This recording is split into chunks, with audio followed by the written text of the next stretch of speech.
Hello, Brazn Nation. This is the Brazn Azn podcast, and I'm your co-host, Stella. And I'm your other co-host, Virginia Duan. I'm also known as Mandre Mama, and I'm the entertainment editor for Mochi Magazine, which is the longest-running online Asian American women's magazine. Also, I'm a newly debuted author. I have a novel called Illusive, and the ebook and paperback versions on Amazon. Yay! And actually, on that note, today we're going to talk about Virginia's very complicated feelings about her debut novel, Illusive. So last week, we spoke about Stella's complicated feelings about being labeled Asian. So turnabout is fair play, I guess. I'm so excited to talk to you about Illusive. I've been watching you work on this novel for some years now, and you've put so much into it. So I'm very jazzed to talk about this today. But I guess today we won't be talking about the novel itself so much as we are going to be about promoting it and like what you're going through. But just to get all of our Brazn Nation on the same page, I wanted to read the back cover copy just so that everyone can know what the novel is about. Illusive is a spicy behind-the-scenes story set in the K-pop industry. When pop singer Katie Woo returns to Seoul after escaping an abusive relationship, her longtime friends, rapper Jung Do-won and singer Kitahara Akihiro, are stunned by just how much she's changed. Her scars run deep, but even Katie is surprised by how often her trauma resurfaces, threatening her attempts to make music and find love again. At least this time, she isn't suffering alone in secret. Akihiro's determined to prove to Katie that he's nothing like her ex, while his bandmate Do-won buries his emotions, focusing on his music instead. How will Katie overcome her dark memories and create a brighter future? Take a peek behind the glamour of the K-pop industry and join Katie as she fights to rebuild her life in the witty and steamy Illusive, part of the Her Multiverse series. Wow, when you read it all out like that, I don't know whether I love this book and I'm glad it's out, or I want to do like a full body cringe. Well, I love this book. I love it. And this full body cringe is exactly what we're going to talk about today. Yay! Do you want to expand a little bit, Virginia, on like what's causing this cringe? I think part of it is that I am very bad at self-promotion. And I hate saying that because it sounds so stereotypically Asian and stereotypically woman and like double stereotypically Asian woman. Because I feel like I don't have a problem promoting myself as a person, but I have a hard time promoting the things that I make. So this isn't my first book that I've published. I've like, I want to say 6 or 7 years ago, I published a book on how to teach your kids Chinese called So You Want Your Kids to Learn Chinese. And, you know, I think I promoted it once and then never thought about it again. I hated asking people to buy it. I don't talk about it very often. And I was actually really proud because it was #1 and trending in that category. And I still get royalties off of it, but I never talk about it. But I never talk about it. And that's how I feel about this book. So I feel cringy because I'm like, hey, people, I wrote a book about people that are not me. It's fiction. It's set in Korea, which I am not Korean. It's set in the music industry. I am obviously not in the music industry. And that's why it's called fiction. Right. There is sex in it. There is sex in it, which I am familiar with because I have 5 children. But all that means is that we very accurately had sex 5 times. And, you know, we laugh, but it is mostly true. So my goal with this book is to promote it until everyone is sick of it, even though I'm pretty sure people aren't sick of it. It's just all in my head. So that's it kind is of what's in your head. We aren't sick of it. I literally feel like I've spoken about nothing else for the last 2 months, but still people are like, oh, I didn't know you put out a book. I was like, yeah, I did. Yay. Buy it, please. Right? It's so hard. It is. And the thing is, it's so stupid too, because when my friends publish books, and I've had a lot of friends publish traditionally published books or even self-published independent books, I've totally been proud of them and I have bought their books.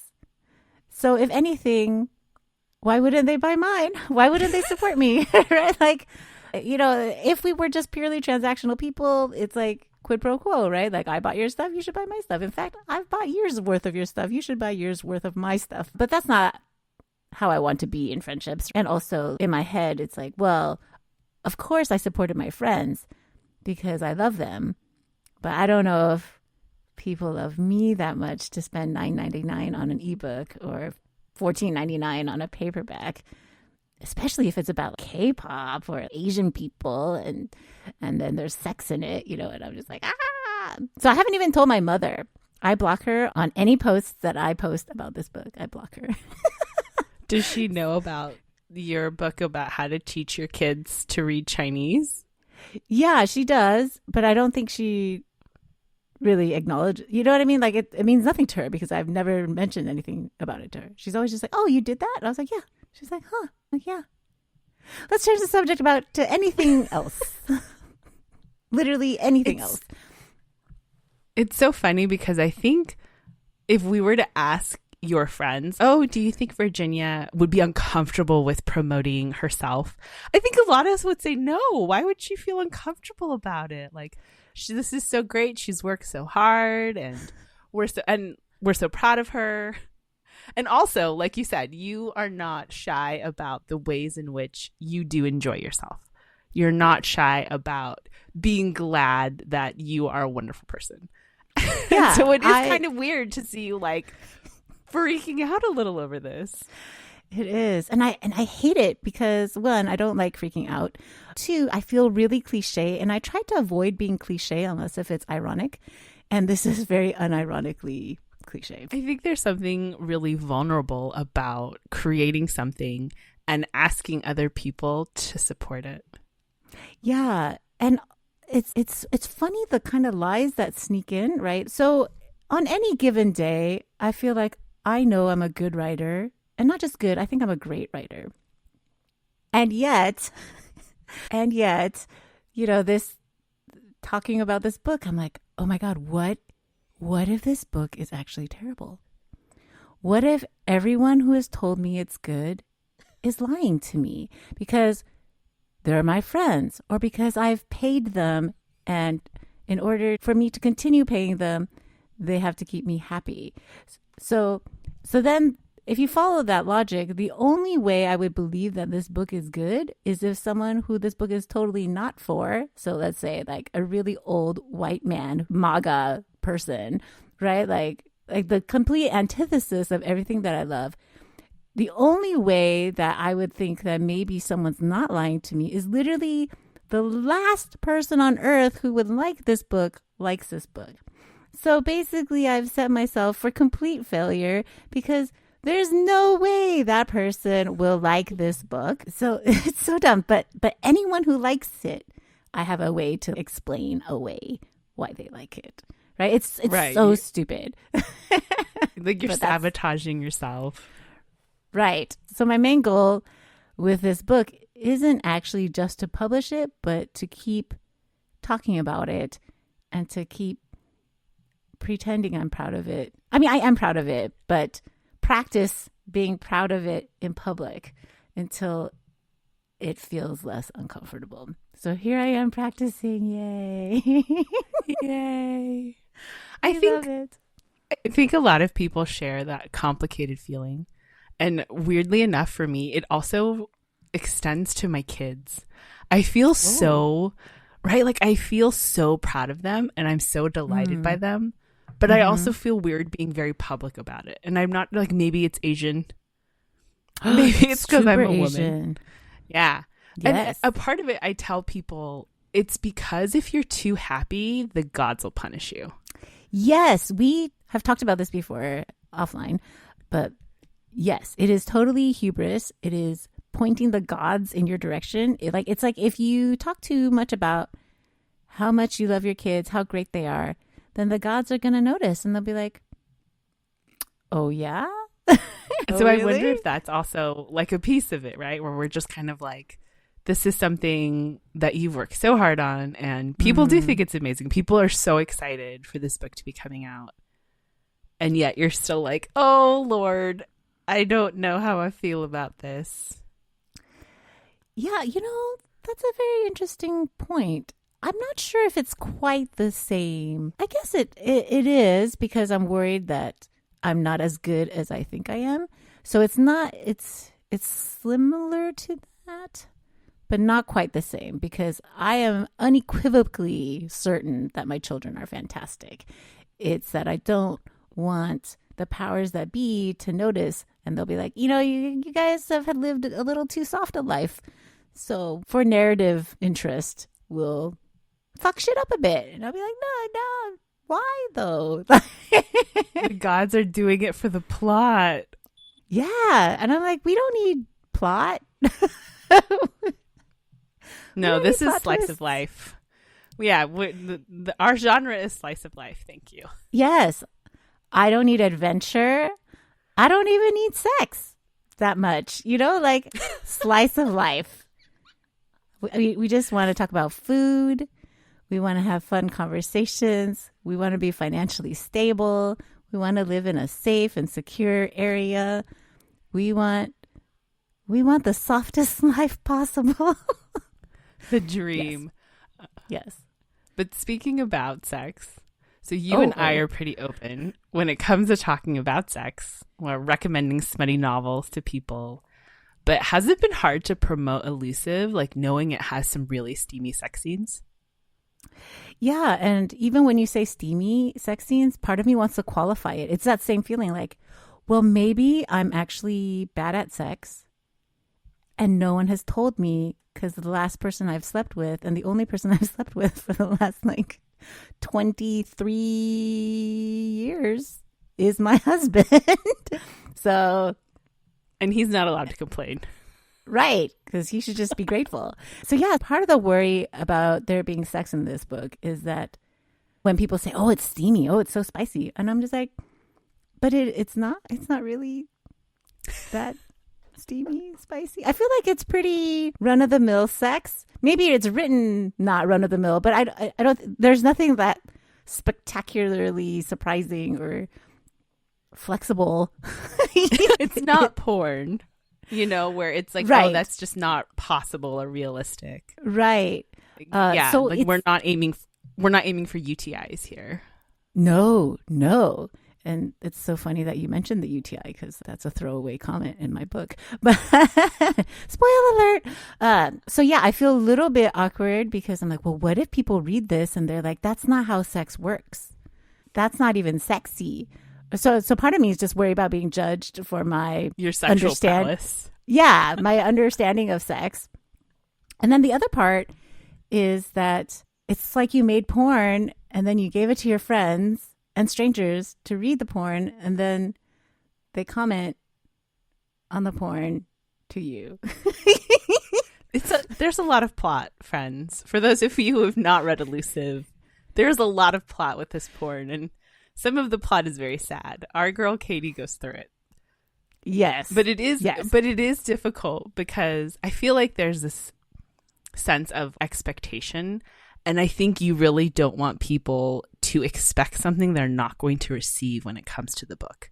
So you're like, yes. Well, I don't want you to think it's super smutty because it's not, but I don't want you to think there's no sex in it because there is sex. I don't want you to think it's going to be the next great American novel because I don't think that it is, but some of us think it's pretty fantastic. Okay, so I feel like I've just been read for filth. That's great. We love it. Thank you. Yeah, you know what? You summed it up very well. I don't want to talk it up because I'm worried that people will be like, well, this actually is nothing like what she just said. Yeah. Yes, exactly that. We can just stop the podcast now. That was all we needed to say. I feel like it would be one of my biggest fears to work this hard and write this book and put it out in the world and have people be like, well, it wasn't that good. It's like, what was it for then? Yeah. But at the same time, I think if we asked your friends, do you think Virginia is the kind of person who cares what other people think? Most of us would say, well, are they people that are smart and have good opinions? Or are they stupid people? And so it's hard because we know that it's not really, like for you, it's not really about what other people think about you. And yet you're putting this book out into the world, right? Yeah. And it would be a lie to say that I don't care what people think about the book. But you are right. It matters more to me what my friends think about the book because I don't want my friends to think I'm stupid or bad at something. Like, I don't mind if they think I'm bad at something that I'm actually bad at, but I think I'm good at this. And so it'd be bad if they thought I was bad at something I think I'm good at. I don't know if y'all can follow that logic. And it's also impossible for us to prove it to you because you're like, well, what if you're lying to me? Yes. What if you just love me so much you don't want to hurt my feelings? Yeah. And I mean, I don't actually lie to my children, so I think I end up hurting their feelings a lot. But, because they're like, aren't you proud of me? I was like, well, no, I'm not proud of you, but I'm not as proud of you as you think I should be for this somewhat mediocre proffering. I'm not ashamed of you. I'm just not as proud as maybe you were hoping. Right. Like, you have not brought dishonor upon our family, but neither have you brought the honor. And so are you worried that your novel is sitting in the you have not brought dishonor, but you have not brought honor category? Well, now that you mention it, probably, no, actually, that's not true because I don't think Illusive is a masterpiece. And I really think I think it's a very good book. It's probably a great book. I think it's a great story. It's well written. I think the characters go through a lot. As we said, we want our personal lives to be slice of life genre, but the genre, folks, for this book is angst. The genre is angst. And I cannot emphasize that enough. I love angst. So yeah, for me, I don't think every book needs to be like Pulitzer Prize winning. Or do books win Pulitzers? No. Do they? Don't they? I'm pretty sure you win a Pulitzer for... Can you? I thought it was just journalism? nonfiction. Journalism, right? There's a Pulitzer for autobios now. Oh, really? I think so, yeah. Wow. Maybe not. We're going to have to edit this. We don't know. Doesn't matter. I feel like these side notes are pretty interesting, though. Yeah, so I don't have any delusions of grandeur, but I think it's a good thing that I made, and I'm proud of it. And when I'm doing well, I think, yeah, why wouldn't people like it? It's funny. It's really sad. There's found family. There's sexiness. There's sexy Asian people, which we all love, but not in a fetishized way for both women and men. I don't enjoy fetishizing anybody. I try to address that in the book. So when I'm not doing a full body cringe, I recognize that it's a good product. It's a good book. I think people will enjoy it. And also, I think I can know that and recognize that it is not life-changing prose. I'm not Ocean Vuong, okay? Yeah. But you don't have to be. I think that's the other thing that's really important to remember, right? That you don't have to be. That this book can be great on its own merits, and it doesn't need to win awards from stuffy old white people for it to have a lot of merit to it. And I think one of the things I love about Illusive and about the multiverse that you're creating is that people do get to see themselves.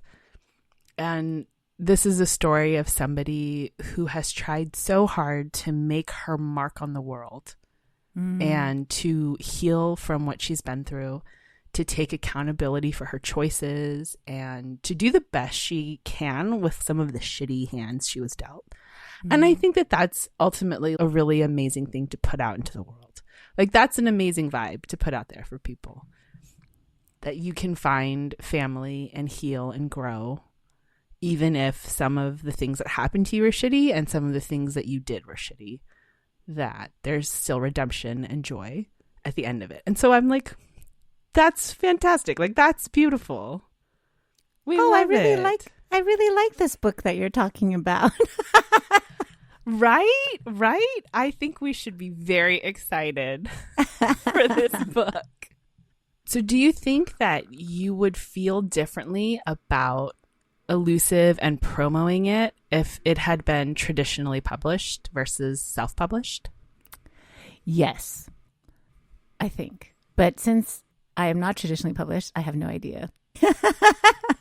So I assume so. I chose to go the self-publishing route for multiple reasons. One is that I've had 2 to 3 years to be pitching this book, and I have pitched it 0 times because I don't enjoy it. Let's be real. That's the type of person I am. And the second thing is I'm really impatient. I'm incredibly impatient. And the thought of having to go through so many hoops to get this story out there is not life-giving to me. It's not joy-giving. It's horrible. So I really want to be traditionally published, if that makes sense. And I think perhaps the younger generations will feel less strongly about it. Access has been flattened so much, right? So I don't think anything badly about indie musicians who self-produce and load stuff on SoundCloud or anyone can put things on Spotify now, right? I think that's amazing. So why should books be any different? Especially since there is so little representation in traditional publishing, and that it doesn't matter how much lip service that they give about diversity and increasing blah, blah, blah. It's still, most of these like publishing companies are owned by old, rich white men. And my story, as we've established, is not for them. I'm not saying they can't enjoy it, but it's not their audience. And sometimes I think the stories that I want to tell mean a lot to me, but they probably won't mean a lot to them. But just because it means a lot to me doesn't necessarily mean it's marketable or profitable or all these other things that traditional publishers have to think about because they have to pay for people, right? They're companies. Yeah. So, and we don't know how they would have asked you to change the novel or the series itself. Or if they would have said like, oh, we just want one novel and not all of the multiverse that you're planning here. Yeah. Because that is a pretty unique rights. Concept. Yeah, so they would own the rights. And I think that you give up a lot of control narratively when you go with traditional publishing. But there is that sense of like validation. Yes. That an external gatekeeper has decided that your work is good enough. Yes. And I hate that I want it. Right? No, I totally understand. It sucks. It fucking sucks. But at least you want to, at least you're willing to admit that that is something that could be meaningful to you. Yeah. And I'm not going to lie. I feel like if I do well enough indie publishing, that maybe I want to keep my fiction indie published because, again, it's so much more control and all these things. But I definitely would want a traditional publishing deal for any sort of nonfiction I write, if I could get my shit together enough to write it. But I would, yeah. So I'm not opposed to traditional publishing, and I think it would probably work better for my nonfiction. I'm just gonna put it out there. I want to be the next Crying in H Mart, but whatever my version is, I want to be that. I want to be the next The Night Parade, a speculative memoir. I want to be the next How Far the Light Reaches. That's what I want to be. I want that. We need to do an episode on Asian American memoirs that we've loved, because there's just so many good ones out there. There are.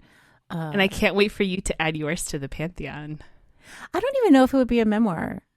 It would just probably be, because that's just too intimidating. And also, I just don't really want to talk about my history or my life, but I want to talk about the things I think about that are informed by my history and life, if that makes sense. A lot of the books that I've just mentioned were recommended to me by you, Stella. And the reason why I love them or several of them, is that they talk about a thing by talking about something else. And I realize I'm very bad at doing that in my nonfiction. Like I cannot think, I could never write The Night Parade or How Far the Light Reaches. One, because I don't think I have the journalistic chops, so to speak, to do it. I'm an entertainment journalist, folks. I just give you my opinion on pop culture and things, which who's going to argue with me? You don't have to agree with me. But like facts, I feel like that's so much harder to do. I was just going to say the extended metaphors in those books are just amazing. Mm-hmm. But I realize that's what fiction is. Because even though I've been telling myself, I don't know if I can do that. And maybe I can't do that yet in my nonfiction, but I know how to do that in fiction. Because in Illusive, we're talking about a lot of things without talking about it. Which is so peak Asian. That's so peak Asian. It is. So Katie is a pop star. She has to deal with having both a private inner persona and a public persona. And she kind of has to ask herself, how much honesty do I want to give, both within my music and within what I let people know about? And that's a struggle that other characters also face in the novel. But I think that's something that all of us go through, right? There's a sense of like, how honest can I really be about what I'm experiencing? Especially with you going through your full body cringe, but having to promote this book. How much of your inner thoughts can you really have be on the outside? Yeah. I'm glad for our podcast, because on the other podcasts, I have to sound smarter. Well, I'm so glad you asked. You see, Illusive, the reason why it's titled Illusive is because it's all about the illusions that we put up between ourselves and others. I mean, it is about that, but that's why it's called Illusive and not elusive. Even though it's a pun with elusive, because she is also elusive. Because she's elusive, yeah. So like, how much of it is the mirage? I also think, though, that this kind of gets into what Asian American women are often experiencing, but in Katie's case, it's to the max. She's so scrutinized. She's so judged. Everything that she says or does, the things she wears, the music that she writes, the choices that she makes with her art are just under the microscope all the time. And I think that that's something that a lot of people can identify with, but for my experiences as an Asian American woman, that's part of what gives me full body cringe, is like being perceived, having to have a persona, asking myself, is the vulnerability worth the ability to be honest with others? Yeah. The smartness of your words and wording have caused my brain to go and I might keep that in the podcast, because people are like, well, clearly we're not reading her book because she sounds like a moron. You had to put all your work into making the book smart. So right now your brain needs a break. Yes, there we go. So you've been writing on the internet for a while now, for Mochi Mag, for Scary Mommy, and then your own personal blog, as well as other publications. Do you ever also feel that sense of like cringe when you're promoting those things? Or has it only been with Illusive? It has only been with Illusive. In fact, it's only with fiction. Even my poems, I don't feel quite so cringe, because I recognize that they're good poems. Maybe they're not.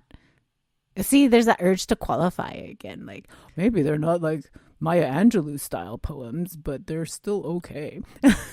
Suddenly I had the urge to sing reindeers are better than people. Do you think that some of the hesitation comes from the fact that people are paying for these books?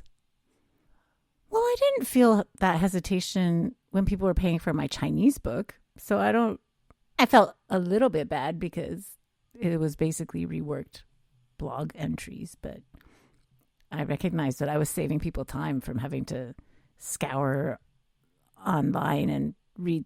I edited it a lot, and I tried to add value and give something that they couldn't get on the website. So yeah, I think the main thing is because it's art. And even though we say art is subjective, we also know there's legitimately bad art.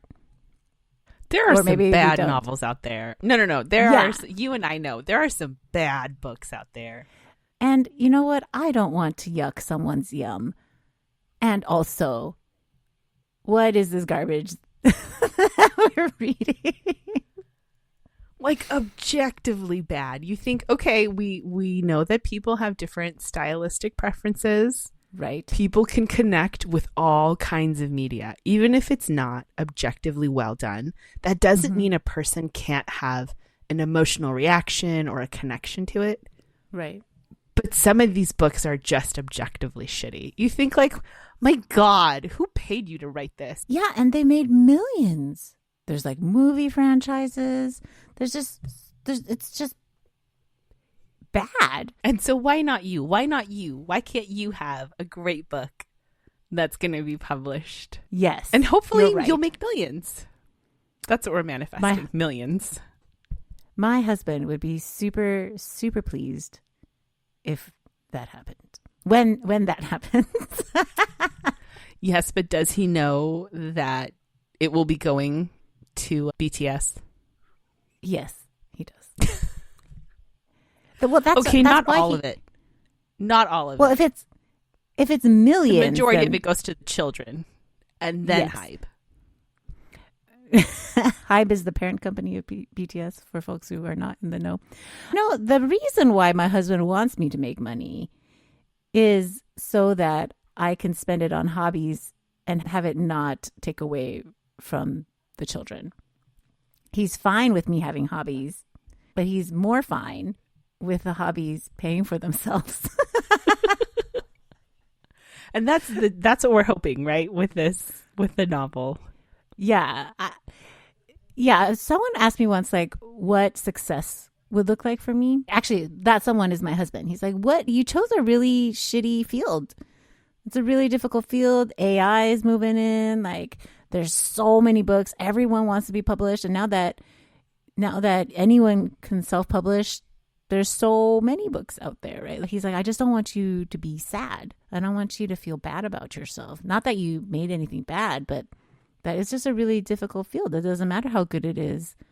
It's just hard to cut through all the noise and have people find you. And I feel like I have reasonable expectations. Let's say all 1,000 of my Facebook friends bought it. Then I would be 3/5 of the way to breaking even. So Facebook friends, what are you doing? Even that, like my main goal right now for the first book, I feel like is to break even.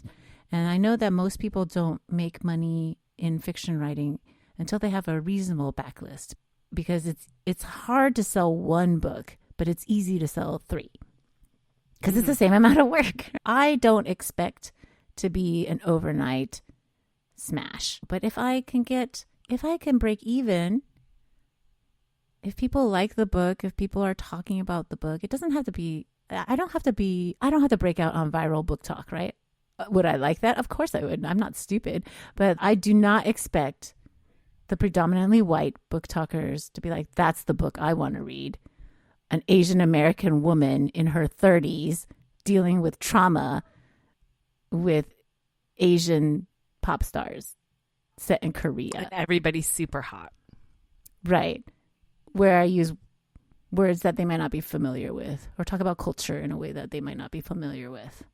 I don't expect people to be like, this is the next summer beach read. First of all, a summer beach read should not be this sad. So I feel like I have appropriate expectations. Maybe not super optimistic, but I would just like to gain experience from this, to learn how to talk about myself more, to learn how to talk about my art more. I feel super pretentious calling it art, but that's what it is, right? And I just want to tell these stories. I'm so tired. And so I feel like you probably are also tired. I'm so tired of reading the same story. Mm-hmm. I enjoy the same story, but I'm also like, I like other stories too.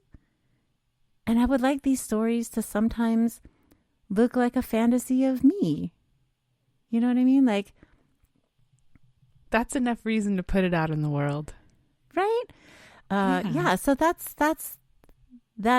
I think what I would find successful. If I can break even, if I can continue doing this, if I can enjoy the process, and if also people respond well to it. They say never to read your reviews, but like, let's face it, we're all masochists, so we're going to read them. We just can't respond. No, you cannot respond. You cannot respond, right? Amazon has you listed at #1 in Asian American poetry. So even though it's the wrong genre, we'll take the one. We'll take the one. I'm hella Asian that way. Give me that #1. I'm very competitive. And I'm super appreciative to everyone who's pre-ordered. So last episode, you mentioned that you didn't want to have to justify your existence anymore. Mm-hmm. And I think this book making its way out into the world is another way of you saying that you're here and that you're longing to have this story be out and about is enough. That someone else doesn't have to validate the existence of the story for it to exist. I would like some validation, though. Don't get me wrong. We love validation. Although validation. I will say your advanced reader copies or your advanced readers have loved the book. They have. Yes. Like I have seen some of the things that people have been saying about this book, and people are really excited about it. People were really excited when you were working on it and they were reading drafts. But more validation is nice. More validation is nice. Yeah. So in continuing with the theme of our podcast, which is Brazn Azn, in what ways do you think publishing this novel makes you a Brazn Azn? I feel a bit shameless. Like, I think it's kind of ballsy to say, hey, I made something that I think is good enough for somebody else to pay $9.99 or $14.99 for. I made something that trees should die for. And we love trees. We love trees. Trees are great. Except during allergy season. I don't need their public sex gametes screwing up my sinuses. But, those are male trees. So yeah, I feel like that's pretty brazen. Like, I feel shameless even, having a podcast and then talking about myself on the podcast. And just going the self-publishing route. I feel like I should apologize. I feel I should apologize to my husband and my children, because it took, when I'm really focused on writing, I don't feed the children. I don't care. Someone has to take care of the children. Yes, they're older now, except for the baby, but someone's still providing labor, right? To watch the baby, to watch each other, to feed each other.